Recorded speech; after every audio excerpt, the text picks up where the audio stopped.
Hi friends, అందరికీ నమస్కారం. Friends, ఈ వీడియోలో ఇప్పుడిప్పుడే ఏపీ రాష్ట్ర వ్యాప్తంగా ఉన్నటువంటి స్కూల్స్ అలాగే కాలేజీ విద్యార్థులందరికీ ఇప్పుడిప్పుడే ఒక ఇంపార్టెంట్ అప్డేట్ అయితే వచ్చిందండి. రేపటి నుంచి రాష్ట్ర వ్యాప్తంగా బంద్ అయితే నిర్వహిస్తున్నారు. ఈ యొక్క బంద్లో మనకు ఏవేవి క్లోజ్ చేస్తారు, ఏవేవి ఓపెన్లో ఉంటాయి, వీడియోలో నేను మీకు క్లారిటీగా అయితే ఎక్స్ప్లెయిన్ చేస్తాను. ఫ్రెండ్స్, మీరు కనుక స్టూడెంట్స్ అయినా లేదా మీ ఇంట్లో ఎవరైనా సరే విద్యార్థులు కనుక ఉంటే ఈ వీడియోని వాళ్ళందరికీ షేర్ చేయండి. ఫ్రెండ్స్, మీరు ఇంతవరకు మన ఛానల్ని సబ్స్క్రైబ్ చేసుకోకుండా చూస్తుంటే దయచేసి సబ్స్క్రైబ్ చేసుకొని సపోర్ట్ చేయండి. ఇక లేట్ చేయకుండా టాపిక్ని స్టార్ట్ చేద్దాం.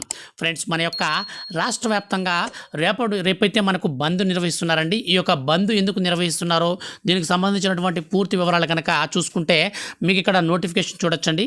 ఈ యొక్క నోటిఫికేషన్ ప్రకారం చూస్తే అంగన్వాడీలపై రాష్ట్ర ప్రభుత్వం వ్యవహరిస్తున్న తీరును నిరసిస్తూ రాష్ట్ర అఖిలపక్ష ట్రేడ్ యూనియన్లు ఈ నెల 24న బంద్కైతే పిలుపునిచ్చాయండి. అంగన్వాడీల చలో విజయవాడను పోలీసులు అడ్డుకోవడంతో విధుల నుంచి వారిని టెర్మినేట్ చేయడంపై అఖిలపక్షం అభ్యంతరం అయితే వ్యక్తం చేసింది.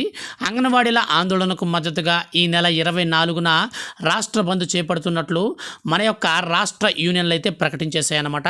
అయితే మొత్తం మీద ఈ యొక్క అంగన్వాడీలకు సంబంధించి రాష్ట్ర అఖిలపక్షాల ట్రేడ్ యూనియన్లు మాత్రం ఈ నెల 24న పూర్తిగా బంద్ అయితే నిర్వహిస్తున్నాయండి. ఈ బంద్లో మనకు స్కూల్స్ పైన అయితే ఎఫెక్ట్ పడే అవకాశం ఉంటుంది. అలాగే మనకు ఈ యొక్క దుకాణాల పైన, బస్సుల పైన పెద్దగా పడే ప్రభావం అయితే లేదండి. ఎందుకంటే వీళ్ళు అంగన్వాడీలకు సంబంధించి కాబట్టి సో మొత్తం మీద స్కూల్స్ని అయితే టార్గెట్ చేసే అవకాశం అయితే ఉంటుంది. స్కూల్స్ని, కాలేజీలని వీటికి సంబంధించి ఫర్దర్గా ఏ చిన్న అప్డేట్ వచ్చినా నేను మీకు వీడియో చేసి తెలియజేస్తాను. ఎప్పటికప్పుడు మీరు మిస్ అవ్వకుండా ఇలాంటి అప్డేట్స్ పొందాలంటే మన ఛానల్ అయితే సబ్స్క్రైబ్ చేసుకోండి. Thank you for watching.